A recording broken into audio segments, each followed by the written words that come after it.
Olá, turma! Vamos para a nossa segunda semana da matéria de sistemas paralelos e distribuídos aplicados.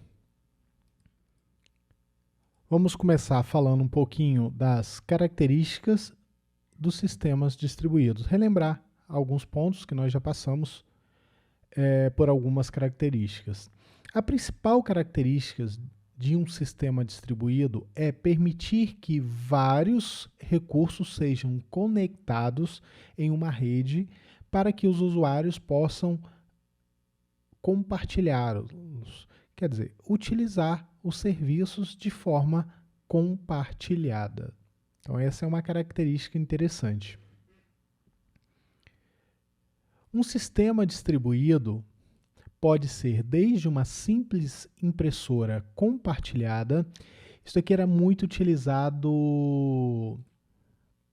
por exemplo, em departamentos, em bancos, onde a gente possuía várias mesas e uma única impressora dentro da sala. Então, não é necessário ter uma impressora em cada uma das mesas. Como a impressão é eventual, cada vez que um funcionário precisasse imprimir, ele mandaria imprimir e pegaria na impressora que é compartilhada entre vários computadores, entre vários funcionários. Isso não deixa de ser um sistema distribuído de impressão em rede, ou até mesmo conglomerados de computadores dedicados à execução de uma única aplicação em larga escala. Isso aqui a gente pode citar os clusters que nós vimos na aula passada, onde nós temos vários computadores responsável por executar uma determinada aplicação, e com isso a gente precisa de uma rede de alto desempenho para viabilizar e possibilitar esses clusters, o funcionamento. As particularidades de cada sistema distribuído, como disponibilidade de recursos, abstração, sistema aberto e escalabilidade, geram diversos desafios que precisam ser resolvidos, satisfeitos, para que seu desenvolvimento e implantação tenha sucesso. Então, vamos passar um pouquinho sobre cada uma desses desafios, dessas necessidades. Primeira característica, disponibilidade de recursos. Então, se a gente está falando em sistemas distribuídos, o sistema distribuído precisa ser capaz de tornar os recursos computacionais acessíveis. Então, eu tenho que ter um jeito, uma forma com que os usuários acessem este recurso. Ao mesmo tempo, esse acesso precisa ser eficiente, controlado. Como assim eficiente e controlado? Eu não posso deixar uma pessoa, um usuário, tomar conta ou sobrecarregar o sistema e inviabilizar outros acessos, por exemplo, simultâneos. Se a gente está falando em sistema em larga escala, eu tenho vários computadores dentro da rede acessando o mesmo recurso. Então, a gente tem que controlar, compartilhar esse recurso de maneira eficiente. Então, isso tem a ver com a disponibilidade de recursos. Abstração. Então, vamos ver um pouquinho da abstração. Um sistema distribuído deve abstrair ou esconder do usuário que os recursos computacionais estão distribuídos em uma rede. A abstração é importante porque, vamos entender, para o usuário não faz muita diferença se o servidor ou parte do servidor, parte das informações estão localizadas, por exemplo, em um servidor nos Estados Unidos e parte estão localizadas ou estão sendo acessadas e executadas num servidor, por exemplo, na Inglaterra, né, na Europa. Para o usuário, isso tem que ser indiferente, ele precisa ter acesso a essas informações. Esses exemplos parecem absurdos, né, por ser distantes, mas não é. É muito comum, por exemplo, eu utilizar um banco de dados de uma empresa nos Estados Unidos e hospedar, por exemplo, o back-end na Inglaterra, por exemplo, tá? Numa Espanha, ou num país da Europa ou da Ásia, dependendo do custo de bancos de dados, de servidores, de máquinas e assim por diante.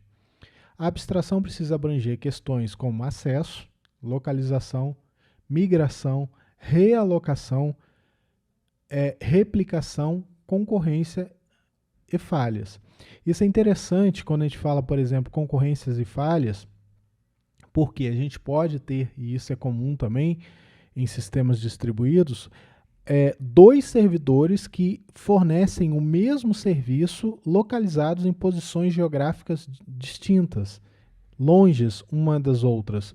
Isso por quê? Por questões até de concorrência e falha. Um sistema ou a rede ficou problemática, por exemplo, nos Estados Unidos, eu vou utilizar a rede ou vou utilizar o servidor que está localizado na Europa. Ele sobrecarregou, ele caiu, ele teve algum tipo de problema, o outro entra em ação. Essa realocação, esse controle de concorrência e falha, por exemplo, isso é indiferente para o usuário. Muitas das vezes o usuário não percebe que passou a usar um ou outro servidor. Então isso é uma característica importante e uma administração importante dentro dos sistemas. Nós temos profissionais que cuidam só dessa distribuição, dessa arquitetura, desse projeto de como melhor atender a necessidade da empresa. Características, vamos continuar, falar um pouquinho do sistema aberto. O sistema distribuído deve ser aberto e seguir regras padronizadas pelas organizações competentes e reguladoras. Por que isso? Você precisa ter regra de padronização para facilitar e para permitir que sistemas diferentes conversem um com o outro e possibilite essa integração. A semântica e a sintaxe dos serviços devem ser claramente descritas. Por exemplo, é preciso ter bem especificado o formato, o conteúdo e o significado das mensagens transferidas entre um computador e outro. Escalabilidade. Escalabilidade é uma característica interessante e uma característica importante dentro de sistemas distribuídos. Um sistema distribuído deve ser escalável. O que é isso? Deve permitir que você aumente poder computacional, poder de armazenamento, capacidade de armazenamento conforme a sua necessidade. Isso é interessante que não só para atender as demandas, mas como também isso gera um sistema escalável, gera uma economia muitas das vezes para a empresa, porque ela não precisa contratar um supercomputador, um computador com 16 núcleos, por exemplo, com 16 processadores, sendo que eu posso contratar um com 8 processadores, um servidor com 8 processadores, e conforme a minha demanda, se ela for aumentando, eu aumento a capacidade de processamento. Da mesma forma, a capacidade de armazenamento. Eu posso ir aumentando conforme a necessidade. Então, isso é escalável. E com isso também a gente gera uma economia em relação a custo. Hoje em dia a gente consegue fazer isso na nuvem. Uma das empresas interessantes que eu gosto muito é a AWS, da Amazon, que fornece um serviço excelente. Nós temos também a Azure, nós temos da Microsoft, nós temos o Google Cloud também, que fornece toda essa parte de sistemas para a gente. Diferenças entre aplicações distribuídas. Então vamos ver um pouquinho, a gente viu algumas características, agora nós vamos ver algumas diferenças. Ao observar, deixa eu pegar minha caneta, ao observar os objetivos e os desafios do desenvolvimento de aplicações e sistemas distribuídos, é natural imaginar que resultará em uma solução complexa. Simples, né? A gente acabou de ver as características todas, fala, poxa, eu tenho que me preocupar com uma série de requisitos que eu preciso atender e que isso não vai ser tão simples. Nós temos muitas vertentes, características para serem analisadas, projetadas e quantificadas. Aplicações distribuídas são mais robustas e criadas para atender milhares de usuários. Quando a gente pode pensar, Netflix, quantos usuários tem? Nós temos, por exemplo, um e-commerce grande, uma Amazon, um Mercado Livre. Quantos usuários tem? Sistemas, quantos produtos cadastrados, qual o tamanho dessa base de dados. Então, são aplicações distribuídas e robustas para armazenar grandes volumes de dados, processar muitas informações e realizar cálculos matemáticos complexos. Aqui a gente tem um exemplo, um gráfico interessante de uma aplicação que não é distribuída, para a gente ver a diferença entre uma e outra. Aqui a gente tem um único computador, nós temos o programa, os threads, que são os processos aqui, o sistema operacional, deixa eu pegar minha caneta, o sistema operacional aqui gerenciando o processamento da aplicação, a memória RAM dando suporte, armazenando os dados temporariamente, memória de rascunho, aquela coisa toda, e a CPU. Aqui eu posso ter uma única CPU com vários núcleos, aqui por exemplo um quad-core, ou eu posso ter em um único computador mais de uma CPU. Quem não está acostumado um pouquinho, é possível sim, nós temos uma placa-mãe que suporta mais de um processador. A gente não está falando muito do computador doméstico, sim em servidores, em computadores de porte um pouco maior. Essa é uma característica de um sistema centralizado, que roda em uma única máquina, totalmente. Vamos dar um exemplo? A gente pode, por exemplo, um editor de texto. É uma aplicação, não estou dizendo aquele que roda dentro do browser, tá, gente? Uma aplicação, um editor de texto, por exemplo, o Word, que está instalado dentro do computador. Você abre o Word, ele está processando ali, ele está local ali dentro daquela máquina, todo o processo sendo executado dentro de um único computador. Agora, olha só, vamos ver um sistema com características de sistema distribuídos. Aqui a gente tem, por exemplo, um computador e N, representando até nesse gráfico, a gente tem 2, mas isso poderia ser 3, 4, 5, 6 computadores. Poderia ser um cluster. A gente tem cada computador tendo toda aquela característica única de um computador isolado, mas ligado em rede. Então vamos lá. No computador 1, a gente tem também os processos, o sistema operacional, a memória RAM, a CPUs, mas eu tenho também o processo, o programa sendo processado em outros computadores. E essa comunicação é viabilizada por esse canal de comunicação entre um computador e outro. Então aqui a gente tem uma característica de sistemas distribuídos, onde a gente tem mais de um computador executando o mesmo sistema. Vamos falar um pouquinho da taxonomia de Fleming.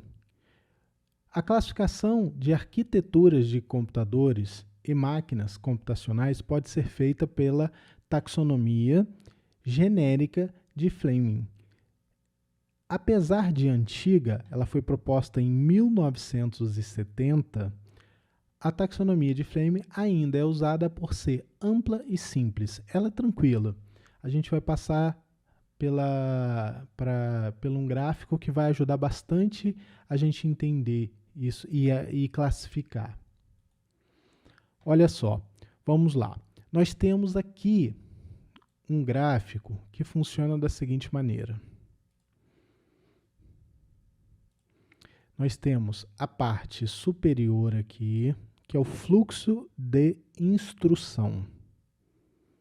Então, aqui vamos entender que essa parte superior é o fluxo de instrução.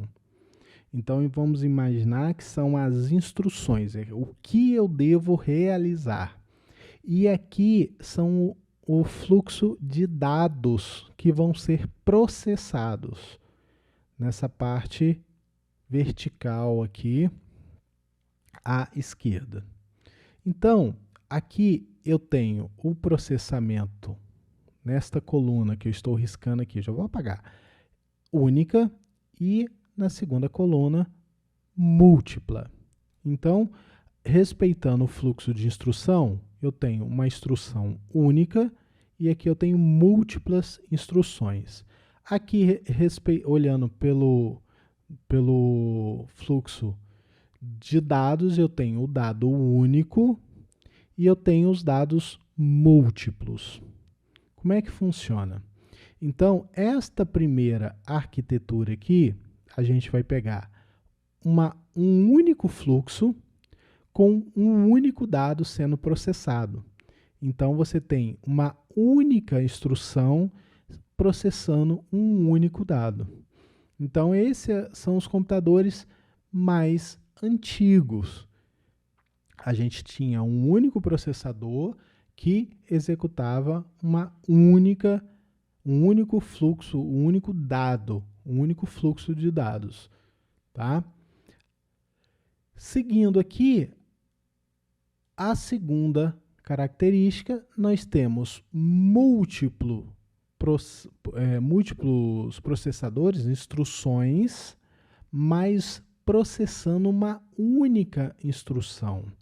Essa arquitetura aqui ficou só no campo teórico, no campo de pesquisa, porque não é viável. Vamos entender, não adianta eu ter mais de um... Deixa eu pegar uma caneta preta aqui para a tinta preta para melhor, para aparecer aqui. Ó. Não adianta eu ter mais de um processador processando um único fluxo de dados, porque eles vão ficar travados nessa única operação. Então, o fluxo de dados é único aqui. Não é muito viável. Então, não foi viável para que as empresas projetassem, viabilizassem comercialmente esse tipo de máquina. Depois nós temos uma única instrução processando múltiplos dados. Então, você tem uma única instrução com muitos dados, muitos fluxos de dados sendo processados. A mesma instrução. Essa arquitetura é utilizada ou é conhecida como computadores com processamento vetorial ou matricial, vetor de uma única dimensão ou matriz, um vetor multidimensional. Na próxima arquitetura e última, nós temos os computadores atuais com múltiplas instruções processando múltiplos dados. Esse é o que nós conhecemos e que nós lidamos hoje. Nós temos os processadores, hoje praticamente 100% são multinúcleos, né? Multicore. Então você tem mais de um núcleo de processamento e processando mais de um dado ao mesmo tempo. Então você tem múltiplos dados sendo processados por múltiplos processadores e múltiplos núcleos de processamento também. Tá bom? Com isso, nós terminamos a nossa revisão. Lembrando que todo esse conteúdo está no nosso material. Lembrando, mais uma vez, a leitura e qualquer dúvida, acesse o nosso fórum de dúvida. Obrigado pela aula aí. Um abraço.